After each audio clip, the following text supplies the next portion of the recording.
Welcome into the Saints Insider Podcast for Wednesday, December the 6th. I'm Zach Ewing with Rod Walker, Luke Johnson, Jeff Duncan inside the Saints Insider Studios here in Metairie. Welcome back, those of you who are still on board or just want to hate watch or whatever the case might be. But Saints lost their third game in a row Sunday. If you missed our Saints Insider postgame show, we'll do some venting today for you and invite you to do the same. We actually asked a poll on whose fault all this was, and there was actually a definitive answer on that. So we'll get to that. Was it us? Did they say it us? was not us. We weren't an option. So maybe we'd put the Saints Insider crew on there, or the media. People like to talk about the media as this big bad werewolf type thing. I personally blame Jeff Duncan. I thought for everything. I thought maybe about showing up today in Honolulu blue to kind of make us feel like the Superdome on Sunday. At least one of us had to be wearing blue because it was actually probably two of us because it was half. Maybe one empty seat, two of us, and kind of make people feel at home. That's a good transition into what we can need all to start talk booing too at some point. So don't boo while I read about our sponsor though. Saints Insider is sponsored by Bank Plus. Their banking decisions are actually made here in New Orleans by local bankers who know the community and take the time to know you. From small business to big business, home loans to bank anywhere technology, Bank Plus is here for New Orleans. Learn more at bankplus.net. Yeah, Crowd goes wild. Because Taysom came out onto the field. Bank Plus is no, I won't even go there. It was pretty surreal, and y'all have all been around the team in the Dome longer than I have, especially you, Jeff, because you're old. It's true. Have you ever seen the Superdome quite like that? I mean, we weren't quite at bags over head stages, but people were furious, and they were taking it out on anything they could take it out on at the beginning. Yeah, look, I've seen it like that before. It gets that way when it's really bad and ugly. There were some times during the Hazlitt era, and I think even during some of the Peyton 7-9 swing, where it can get ugly. But the combination, I think, of the ugliness and how many Lions fans were there was pretty unusual and pretty jarring. I don't think we expected it to be quite that jarring. I will say this: I haven't seen that many lower bowl seats filled with opposing fans. I mean, I know we saw a lot for that Buffalo game a few years ago. Thanksgiving. Right. But, I mean, the Saints are still, in this thing. So to see them really kind of bail on the team, I think, send a message. I mean, I heard Mickey Loomis on his radio show this week, and he definitely noticed it and said it was extremely disappointing. He understands it. He didn't like it. But it definitely would resonate with people on Airline Drive. I don't think we were really surprised by the booing, though. I mean, we talked about it last week. We thought that fans were kind of coming, and as soon as something went left, that's what was going to happen. And that's basically what happened. Interception on the first offensive play for the Saints, and it just got ugly at that point. Yeah, and it was I think the thing, and maybe this wasn't a surprise either, Luke, but it was targeted. I mean, when Derek Carr would come on the field, they'd boo. When Taysom Hill came on the field, they would cheer. And it almost became a game. Oh, hey, we're down 21-0. We're getting our butts kicked again. Let's play this game booing Derek Carr every time he comes out. Yeah, and to be frank, I don't think the Saints did Derek any favors when they were basically rotating them out. It felt like almost every other play that first, I think their first extended offensive drive, it was literally just giving the fans a chance to boo every other play whenever he came on the field. And I just it's like an odd strategy, generally speaking, to just rotate your quarterbacks in and out after every play. It's like a college football thing, it felt like. And then, given the situation, it felt even more strange. But, yeah, that being said, I don't think I've ever seen I said this on Sunday, I don't think I've ever seen a fan base anywhere, any sport, turn on a player as fast as the New Orleans Saints fan base has turned on Derek Carr this year. I'm not judging it. I'm not saying it's right or wrong. They pay good money for these seats. They're fully invested in this fan base. They can do what they want, right? That's why these guys get paid a ton of money, because the fans support them with their own money. But still, that was the 12th game of the season, his 12th game in a Saints uniform.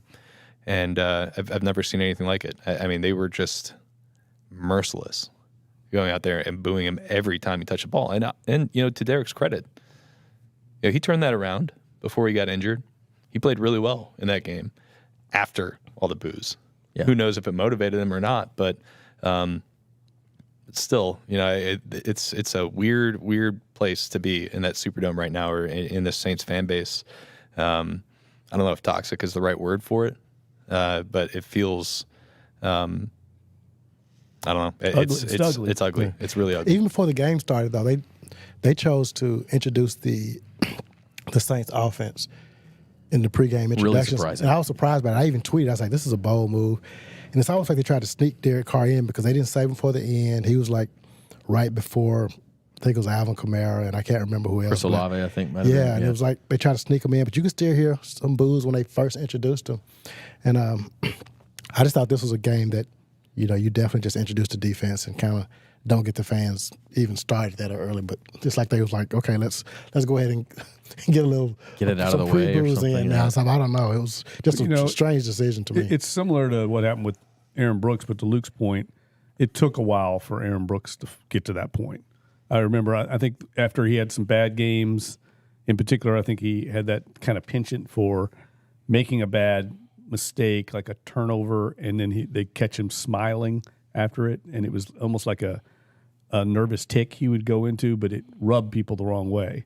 And I think similar things have happened with Carr, with going after Chris Olave on the sidelines, some of his body language. We saw him basically admitting that he congratulated Jesse Bates on making a great play against him. I mean, that stuff it just rubs these fans wrong when the team is struggling. If they're winning, you can get away with it. But when you're struggling, you become the lightning rod. And I've seen it happen before also with players. I remember Fred Thomas was corner, Jason David.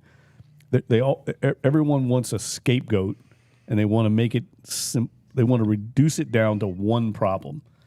And it's so much greater than that. We've all talked about that. I mean, it's not just Derek Carr here. Right. He does have to play better, but he did play better. To Luke's point, I mean, he played really well after the opening sequence and got them back into the games. Maybe some of his best football he's played, but it's almost past that point now. People just don't like him for whatever reason, and they're going to take out their frustrations on him. If they showed Dennis Allen on the scoreboard, those boos will probably go to him, but they don't show him. I mean, they're putting Derek Carr. Yeah. So, I mean, they got to put it on somebody, and that's the guy right now. Yeah, yeah, and like to y'all's point, I mean, there have been players like this that the fan base has really turned on in the past. Just off the top of my head, I could think of Jared Cook, Dan Arnold, a couple players where the fan base is just like, get them off the team. But it's a completely different scenario when it's your starting quarterback. He is so visible, and especially with the way the Saints manage a position with taking Taysom Hill and putting him in the game at quarterback, it's just the spotlight is so intense on that position that I think it's turning into what it is right now. Really interesting, Rod, that you said that about Dennis Allen, because we actually put a poll up on our Saints on NOLA.com YouTube page, and you can actually still go vote in it. It's got hundreds of votes already. Who is to blame for the Saints' current struggles? And the choices are coaching staff, the front office, the players, and I'm blanking on the fourth, the owner. Is it Miss Gale, right? Who is to blame for all of this?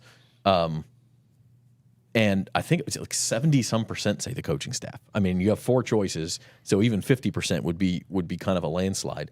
It's up near 3/4 of the vote say it's on the coaching staff. So as much angst as there is for Derek Carr, and I think part of it is he was brought in, he's paid a lot of money, he was kind of set up to be the savior and just hasn't been that. At least most weeks has not been that. But this coaching staff, and Dunk, you mentioned it after the game on Sunday on the post-game show, like Sunday may have been a sea change in whether this coaching staff can survive. And we'll see. They got 5 games left. I mean, they could obviously still turn it around, but things shifted in that dome on Sunday. Yeah, look, I think clearly there's going to be some changes. There always are. There was a year ago. There'll be some changes. Now, how extensive the changes are going to be, I think, will play out here in the last 5 weeks. A lot's on the line. They're still in this thing. It's hard to have a lot of confidence that Atlanta's going to run off with the division. But I think we're going to know, to Luke's story this week on the playoff situation, really the next 2 weeks are going to dictate where things stand. If Atlanta wins these next 2 games, it's going to be really hard, no matter what the Saints do, for them to win. Now, if they drop one of these games, which is very possible, Atlanta, it opens the door for competition there. But I think we'll know in 2 weeks if the Saints have hope or not. And look, I have to say, I know we've criticized them a lot, and look, they're professional players. They get paid to play, but they did not quit. I mean, they were down 21-0. I've seen teams quit in that situation. They're not doing it. And I think that speaks to the character of the players on the team. That's a credit to the organization for bringing in the right kind of players, because it would be easy to just throw in the towel. You're down 21-0 to a good team like that. Things are going bad, and they didn't do it. So I do think that means something. It means something that they're not giving in. And whether that means they're playing for themselves, like I think Alvin Kamara said, whatever it is, they're still in this thing. Yeah. Well, talking about the players and Derek Carr, chances are he's not starting on Sunday. He's second concussion in 3 weeks, Luke, like 3 weeks in a day, 22 days, his second concussion. Typically, those guys are out for a while. It looked bad. He also has this rib injury. Do you get any sense he has a chance to play on Sunday? I don't think so. I mean, we'll know. We're recording this on Wednesday morning before we go out to see the first practice, so we'll know shortly. Whether he's even on the field. I mean, we've seen in the past, like when Drew had his rib injury a couple of years ago. He would go out there and watch practice just in like a ball cap. Yeah, I don't know if we'll even see Derek at practice this week. Even just watching from the sidelines. I think when you're talking about a second head injury, brain injury. Right, that's what a concussion is. A second one in that span of time, I would just think, I mean, he would have to be separate and just resting at home, turn off the lights, let himself heal. So I would be astonished if I even see him this week, let alone play. And I mean, like Rod, Carolina's a team you figure you can beat with James Winston, and we also Matt Paris is working on a story about, hey, would they possibly give Taysom Hill some full drives instead of this in and out against a team like Carolina, where really you just want to manage. They're 1-11. Just manage the game, get a few points on the board, and let your defense shut down what's been a really bad offense. Although defense had its problems too. This is a game you should expect to win without Derek. Yeah, and I wrote this column yesterday about, just let James start. And it wasn't that, hey, James can come in and fix this offense. I just feel like this is the kind of opponent that, you can just let Carr, just let him rest and get his body back right. I think you go back to that Green Bay game, he got injured. And I felt like he made a rush back a little bit too soon. Mm-hmm. I felt like he was limited that next week. So I think this is just a game where you can, let James play, let Taysom play. You use him just like you use Taysom the same way that you use Taysom when Carr's in the game. And I feel like this is a team that you should be able to beat using that formula. I don't think you have to rush Carr back and let him get back out there right now. Yeah, I think one thing about Derek is he's proved his toughness. He's come back in 1 week from two what looked like pretty significant injuries. He doesn't need to prove that. And to Rod's point, like that Tampa Bay game was the worst game Carr's played all year, and it came after he probably came back too soon from this shoulder injury. So I don't know. It's got to be Jameis's game. Do you think they've been using Taysom more anyway? Did they ramp that usage up even more on Sunday? I think I've learned in my 6 years covering this team that I'm never going to guess what they're going to do with Taysom offensively. I just think back to that like Browns game last year when it was like the most obvious thing, when it was like 2 degrees outside and windy, and like the obvious Taysom Hill game, and like I don't think he got a touch until like the late second quarter of that game. So like, yes, I think they should use Taysom Hill a lot. I think they should all the time because he's a really good football player and he gives a completely different element to this offense. Will they? I don't know. Maybe. I think they did it last week, and I think it was one of the more functional parts of their offensive game plan. And I think they run the ball a lot better when Taysom Hill's a significant part of the running game. But like, it's just predicting that from a week-to-week thing is just a fool's errand, in my opinion. Yeah, he got 13 carries on Sunday, also threw 2 passes. But if it is mostly Jameis Winston, like we think, Dunk, what's the game plan for Jameis? Do you just kind of go out there and let him rip? Do you tell Jameis to be a game manager, which is something he's not naturally? Well, look, I think they have to lean on the running game. The Taysom package is like the one consistent thing on this offense that we see. and now Chris Olave is kind of back to being what we thought. So that's working. But look, I think the question you're going to have with Jameis, I mean, what we've always seen is how does he handle pressure?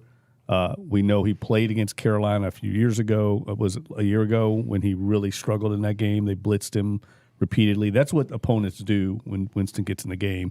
It's the pass protection breakdowns, getting the right proper, getting them in the right play against pressure. That's what they're going to try to do. And look, their defense has got most of their key guys back. So that's a strength for Carolina. Is J.C. Horn's back. He didn't play against them the first time. I think they've got both their edge rushers that are quality guys, so they can give the Saints problems defensively. So I think Dennis Allen, knowing how he operates, is going to tell Pete Carmichael and that staff, let's just not screw up. Don't give them an opportunity to get some takeaways or make some mistakes, because that has been the undoing, as we all know, of Jameis. And that was the best we've ever seen Jameis in this offense, is when he was in that role. Early in the 2021 season, I mean, they barely ever put the ball in his hands, right? I think the pass-run splits were like pretty heavily skewed in favor of the runs those first 7 games he started that year, and he had a 14-3 touchdown to interception ratio. I think as we've seen them put the ball in his hands and say, like, go make plays, that's where we've seen the worst of Jameis in a Saints uniform.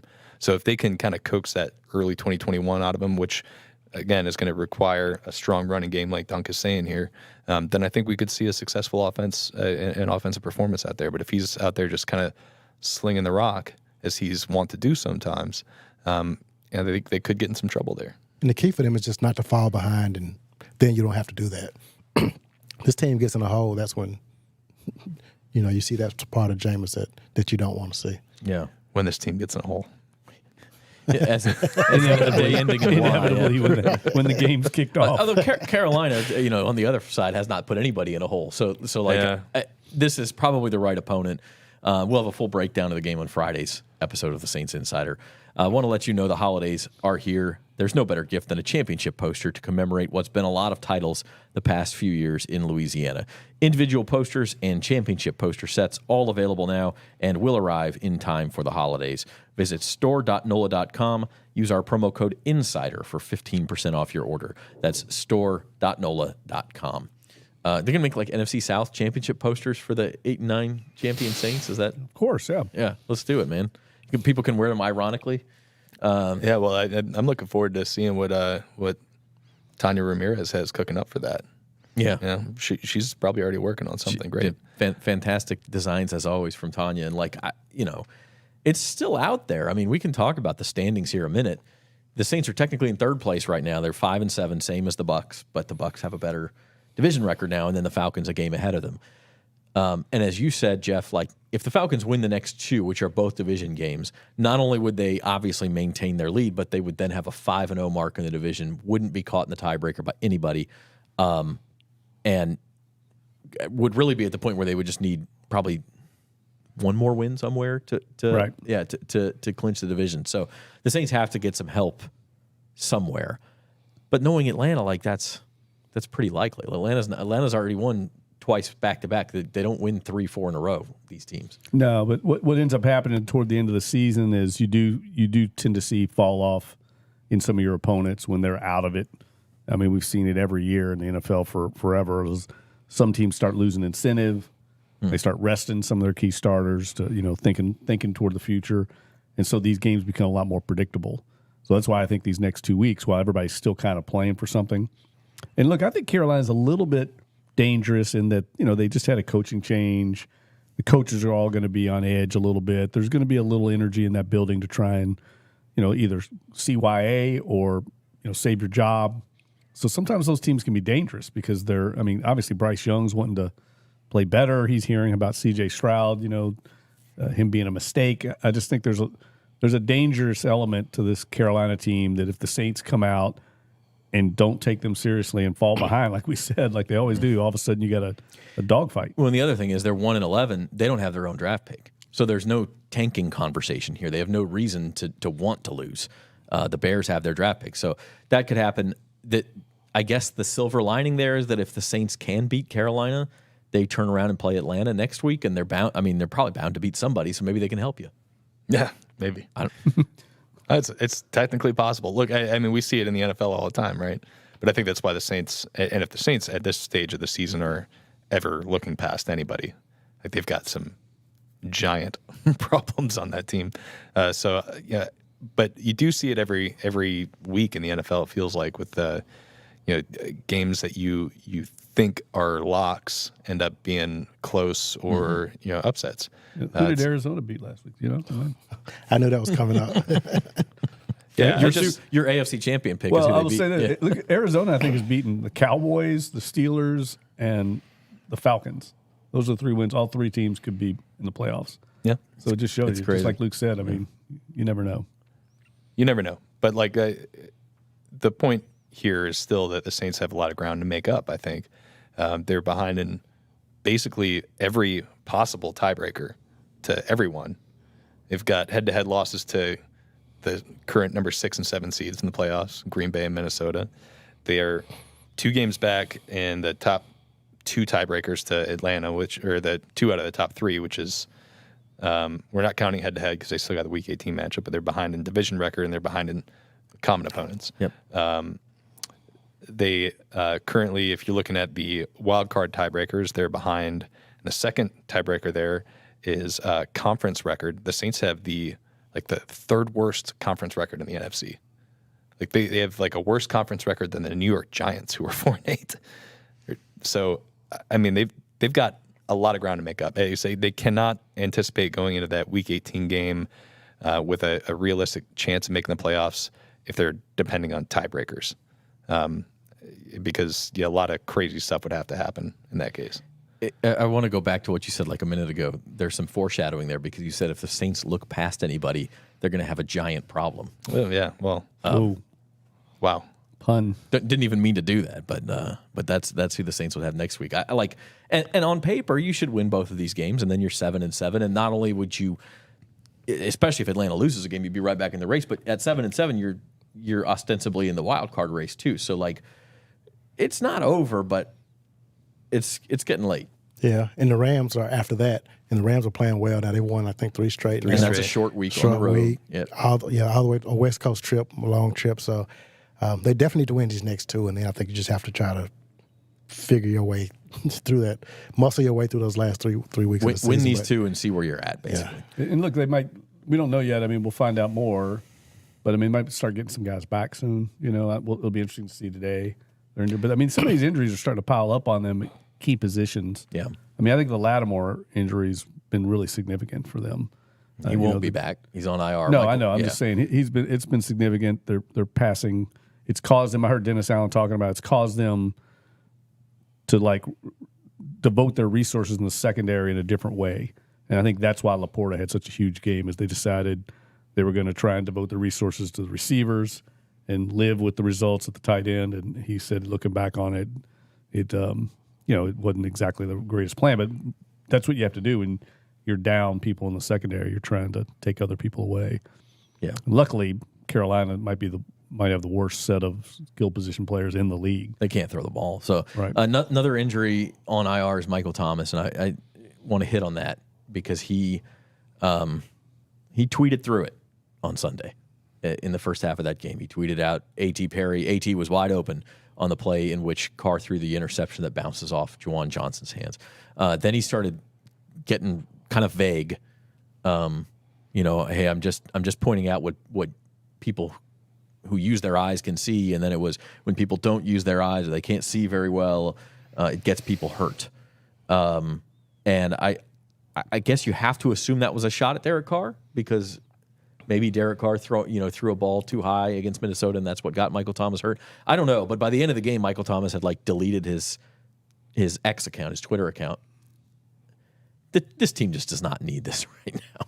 Well, it's dangerous to try and get into the brain of Michael Thomas. We're speculating, and I don't even want to get into what he meant, but the point is they don't need this. No, I mean, that's not the way you handle it. Look, this is not the first time Mike Thomas has had issues with organization over his social media usage. I mean, he's been addressed about this numerous times, and it almost always happens when he's hurt, which he's been hurt a lot lately. but it's what's the phrase? The idle time's the devil's playground. I mean, he's just you got all this time on your hand when you're playing, you're involved with the team. There's a routine going on, and you're engaged. You don't see this from Mike Thomas. It's only when he's sidelined and he lets maybe his emotions get the best of him, but it's definitely not needed. It's not helping anything. It's only fanning the flames of public discontent with a teammate, and that's going to cause problems in the locker room. It's going to cause dissension among some teammates, and I'm sure that was why his account got deleted. Was he heard from somebody in the Saints management or coaching staff, and I wouldn't be surprised if they disciplined him somehow internally. I mean, Dennis Allen kept it in-house. I do think there's a question for Dennis Allen is how disappointed is he? Because I know one of the first things he did when he got the head coaching job was flew out to L.A. to meet with Mike Thomas to kind of get him back on board, and he's been on board all season. And he's done all the right things, but then lately we've seen him have the off-field incident and now this. It's not trending in a positive direction for him. Yeah, and this is the sort of stuff that this is the sort of stuff that like never usually leaves the locker room, Right. And this is like nobody ever tries to get anybody to talk smack on a teammate or anything like that. But like you talk to 90 guys in the locker room, and 90 of them are going to say something positive about their teammates. They don't put that stuff out in the public. They don't air their dirty laundry like that. And I think that's the part that is the most surprising or disappointing. Even if Mike is right about this stuff, A.T. Perry was wide open. Right? We all saw it from the press box. I mean, Juwan Johnson was open too, but A.T. Perry was open with nobody around him on the sideline. You're not throwing in the middle of the field. I mean, it would have been a big gain or the worst, an incomplete pass. So it's not like he's wrong.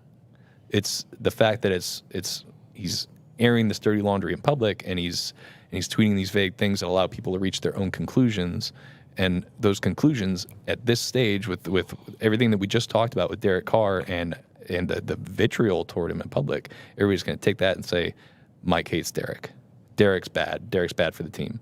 And I don't think that's a healthy conversation for one of your star players to be initiating in the public sphere. So, I mean, I'm sure Mike understands that. I'm sure this is not breaking news to him, but like it's one of those things where, even if he's right on some of this stuff, it's like this is not the stuff good teammates do. As soon as Mike Thomas could be back anyway, is that LA game you mentioned. Is there a chance the Saints just say, this is not worth it? No, I don't think so. I think they need him too much, right? I think they need him too much, and especially if they win these next two games and they're still in the hunt. I don't think they sit him out because of that. They need him. I mean, his productivity. I mean, we saw what he did when he was playing, so I don't see how you would stop him from coming back. But yeah. I think to Dunk's point, I mean, like this isn't the first time this has happened with Mike, and it wasn't just Dennis Allen who is reaching out to him and smoothing things over and encouraging him to come back and encouraging him to be himself. It's members of the front office. It's teammates. Like he's an important part of like the fabric of this organization. This is just kind of the stuff you have to live with him sometimes. And in terms, I mean, I think the only thing they could do would be discipline him. If worst case scenario would be just, hey, don't come back, kind of like what happened with Derek Carr last year at the end of in his tenure. But they can't cut him. I mean, there'd be tremendous salary cap ramifications to something like that. So that's out of the question. I don't think it would get to that extreme. But there's no question it has to be upsetting and disappointing to people in the front office and on the coaching staff because he'd been doing everything right all along. And then to do this, I mean, if every player on the team started, I mean, A.T. Perry was open. You know that you could look at almost every play in somebody the NFL. Makes a mistake on every somebody's play. Open. Yeah. The best quarterbacks in the league. I mean, I've seen Patrick Mahomes miss wide open guys all the time. That happens. And Perry was open on the left side of the field, and Carr was reading middle to right. Yeah, so I mean, you can't do that. What if Derek Carr started airing in social media every time Thomas ran the wrong route? What are we getting into here? That's just not how you handle matters. And, it doesn't matter if he was right on A.T. Perry being open. That was misguided, and I'm sure he heard about it. Especially the way that game was going anyway. I mean, it was just right off the bat. It was the first play. Yeah, and he's frustrated, but that's the point is that he's got to be able to keep that emotion. Yeah, everybody's frustrated. Yeah. running out of time, but I do want to hit on one more thing real quick. And I think it's probably a bigger concern than anyone thought it would be, and maybe it is this team's biggest concern right now because they scored 28 points. We thought this team would be winning games scoring 28 points. The Saints defense is now ranked 15th in the league in yardage allowed, 16th in points allowed, 24th in rushing, still pretty good against the pass. This is against a really poor schedule. Detroit notwithstanding, they have not played very many good offenses. It's a big problem right now, and they got to turn it around, Luke. Yeah. I don't know if they can turn it around, honestly. I think they're lacking some horses on that defense. And it's not just Marshawn Lattimore being hurt or even Peyton Turner being hurt. There's some of the foundational stuff that has made them such a good defense in the last 5-6 years is just not there right now. There's no pass rush to speak of. I mean, even Carl Granderson's fallen off after a really strong start.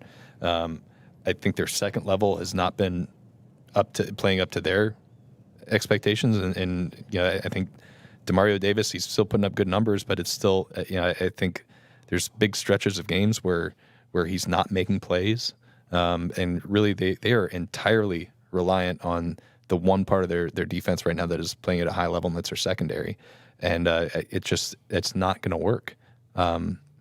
It is not going to work, and I think Dennis Allen was talking about like missed tackles being a part of the problems on the run defense. He brought up Jahmyr Gibbs' 36-yard run. Alontae Taylor was right there in the hole, and he kind of whiffed.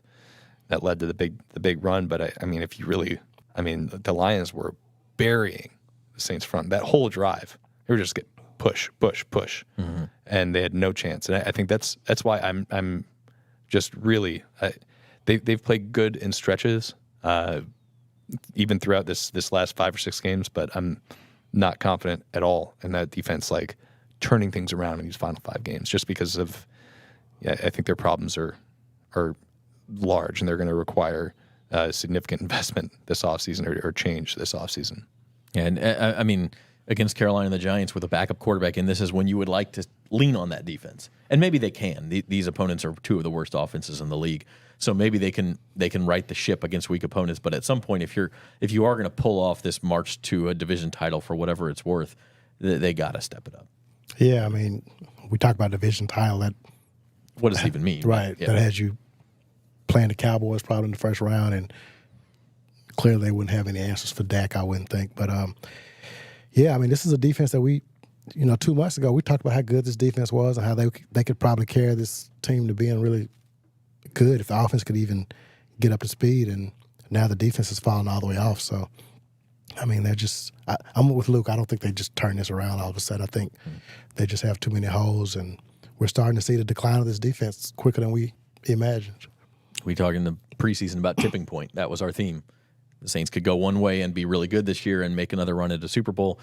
If it goes the other way, it could get ugly. And I think we're starting to see which way it's going. So yeah, I think they're starting to show their age a little bit. We worried about that. Some of the players are in their 30s, and look, Luke's written about this a bunch. It's I think something to note is, I mean, the run defense has just really become an issue. And the opening drive, I was watching the broadcast again.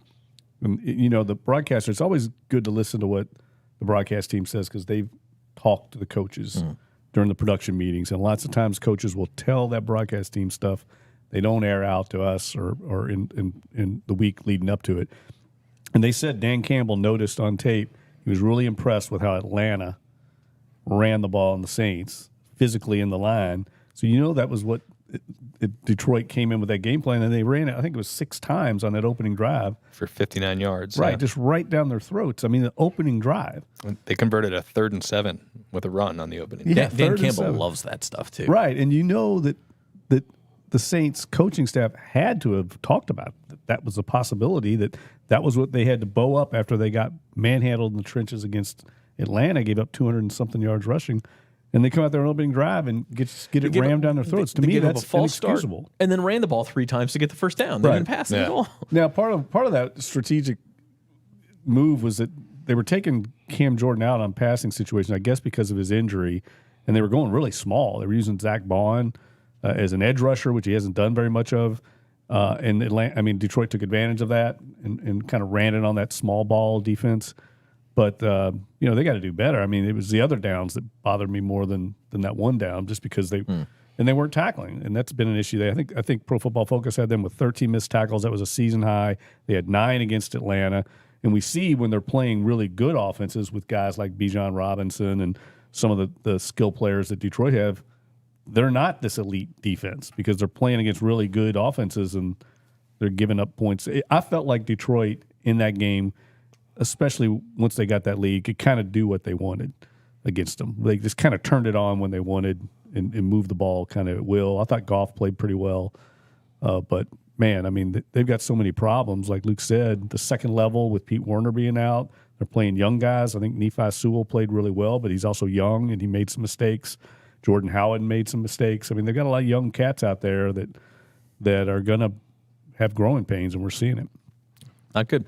That's going to do it for our show today. These guys got to get out to practice, and we will be back with you on Friday to preview Saints-Panthers. And I think what we can probably definitively say for the first time is absolutely a must-win game for the Saints. They've got to beat the Panthers on Sunday.